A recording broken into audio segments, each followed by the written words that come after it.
Mike Stevenson, Let's Reimagine the World Together. Soft Power is the New Hard Edge is your book. It'll probably be backwards, but can you see it? With the Yeah. left, okay. Yeah. And Namrata is just about to publish her memoir. Maybe you have a little advice for her, or even shared stories because she's Yeah. in AI, but she's also done teaching and working with children. And I know you really enjoyed reading those parts of her book as Yeah. Well, I mean, if I could, it's quite hard for a man who's interested in children and children's development. But if I could, I would work with children. Yeah, if I could. I can think of no higher or greater service to humankind than to work with the next generation because I don't believe education in its current form serves them, to be honest. I mean, it creates very bright kids and it promotes very bright kids, but it also misses out on so many other talents and particularly creativity. That's my belief in education.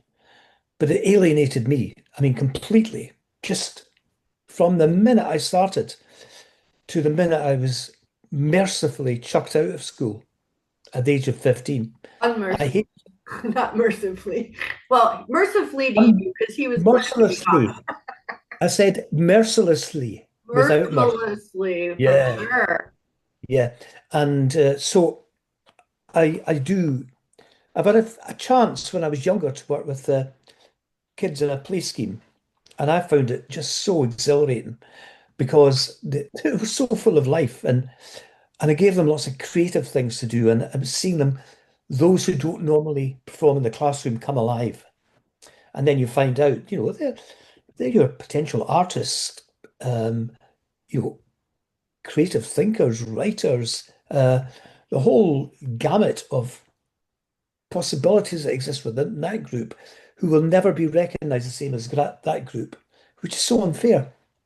So I hated school. You did well though. You did better than I did.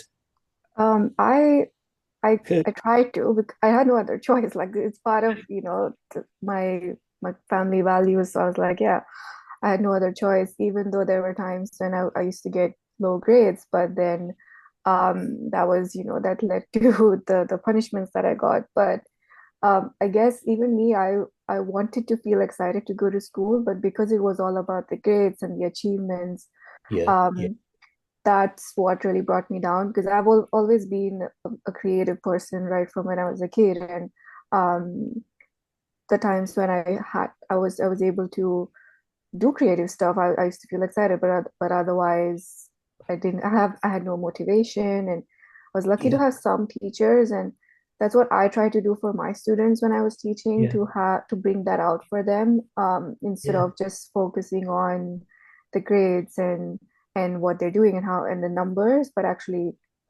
creating that environment for them to just do what they love to do. So they're actually excited to come to school. So yeah, I get what you mean. yeah, And yeah, absolutely, yeah, and absolutely. Namrata and I found a connection because I worked in a psychiatric day treatment center. And Uh, so Namrata would bring things to the kids if they had an interest, she'd bring them in. And I did the exact same thing. And then I was asked by the neuropsych to stop doing that for the boy who had the bipolar label because it increases the psychosis. They were going to do a med change, and then they found out what I was doing in the classroom, and they said, okay, just stop doing that, we won't have to do a med change. That was really fascinating.